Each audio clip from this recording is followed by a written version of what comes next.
Assalamualaikum warahmatullahi wabarakatuh. Sahabat-sahabat pemirsa BC Channel Yes di mana saja berada, terutama para subscriber saya.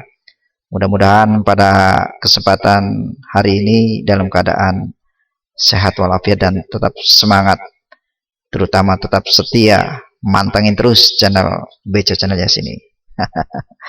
Baik, masih suasana Idul Fitri ya pada kesempatan kali ini. Maka kami ucapkan mohon maaf lahir batin, taqabbal minna wa minkum kepada seluruh pemirsa, terutama para subscriber saya. Mudah-mudahan ibadah puasa kita diterima oleh Allah Subhanahu wa taala. Baik, pada kesempatan kali ini saya ingin membuat atau menyampaikan sebuah konten yang mudah-mudahan isinya ini bisa menjadikan pengetahuan buat kita semua. Sesuai orientasi channel kita ini adalah dunia pendidikan dan ilmu teknologi tentunya. Maka dari itu semua, saya di sini ingin sedikit berbagi pengalaman tentang pengetahuan. Karena ada yang bertanya nih Bang, kemarin ada yang bertanya, Bang, kenapa kalau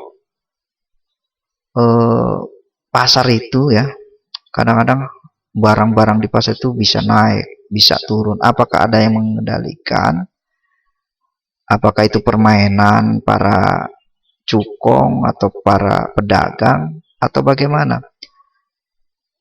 Saya jawabannya agak bingung, tapi sedikit saya terinspirasi bahwa sesungguhnya memang hukum pasar itu ada ya, walaupun memang tidak luput dari permainan ya, permainan maker market ya, kalau bahasa inteleknya itu market artinya pasar. Tapi intinya memang hukum pasar itu memang berlaku dia.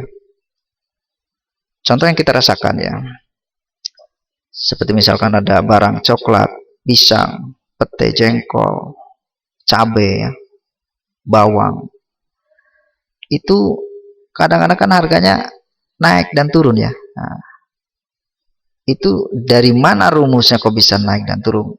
Nah, secara logisnya saja sebenarnya begini. Kalau barang-barang itu jarang atau langka di pasaran, maka otomatis harganya akan naik. Kemudian kalau barang itu banjir, banyak, otomatis harga akan menurun. Artinya harga akan diturunkan oleh maker price, oleh yang membuat harga mungkin. Atau memang hukum pasar seperti itu. Karena kalau barang banyak, harganya tinggi, maka tidak laku. Tapi kalau harganya barangnya sedikit, ya dicari orang, maka harga akan naik atau harga akan ditaikkan. Itu rumus atau hukum pasar begitu. Maka ada dalam sebuah grafik. Nah, ini saya gambarkan saja ya. Grafiknya ini kalau supply, penyuplai atau penjual itu saya buat grafiknya merah ya.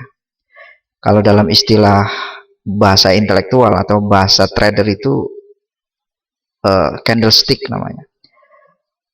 Silakanlah Anda mau menyebutnya apa, yang jelas bentuknya grafik garis-garis merah atau hijau atau hitam atau putih.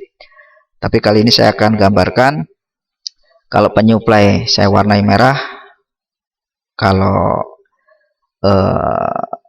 pembeli atau yang minta demand itu saya buat warna hijau agar mudah kita memahaminya. Karena ini langkah dasar, mungkin nanti konten ini bukan hanya sekali dua kali, tapi mungkin akan saya teruskan ya tentang hukum pasar, kenapa harga itu bisa naik dan turun, kenapa kalau barang banyak itu harganya jadi turun, kenapa kalau jarang barang itu harganya jadi naik.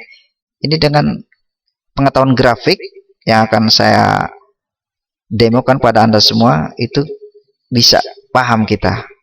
Oh, ternyata betul cara kerjanya seperti itu, cara rumusnya seperti itu, cara pergerakan atau arah harga di pasar-pasar itu ternyata seperti itu. Makanya harga itu bisa naik dan bisa turun. Tapi tidak luput dari permainan. karena namanya di pasar ya. Ada yang jujur, ada yang tidak jujur, ya, ada yang amanah, ada yang tidak amanah, kan begitu. Namanya pasar. Yang jelas kita tahu rumusnya, tahu hukum pasar.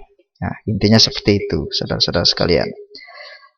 Baik, mungkin karena ini terlalu banyak komentar saya, sehingga waktunya dibatasi saya ini dalam konten ini. Hanya 10 menit ya maksimalnya. Maka nanti bisa di segmen kedua saya berikan gambar grafiknya tentang bagaimana pasar itu bisa naik, bisa turun, penyuplai banyak sehingga harga turun, kemudian demand banyak sehingga harga naik. Mungkin itu nanti akan saya jelaskan di segmen berikutnya atau di edukasi-edukasi berikutnya. Mudah-mudahan ini langkah awal saya menyampaikan tentang hukum pasar itu bisa naik dan turun. Seperti apa sih pergerakannya? Ya, mungkin demikian. Baik, mudah-mudahan bisa dipahami. Terima kasih. Assalamualaikum warahmatullahi wabarakatuh. Tetap semangat bersama BC Channel, yes. Jangan lupa subscriber yang belum subscribe.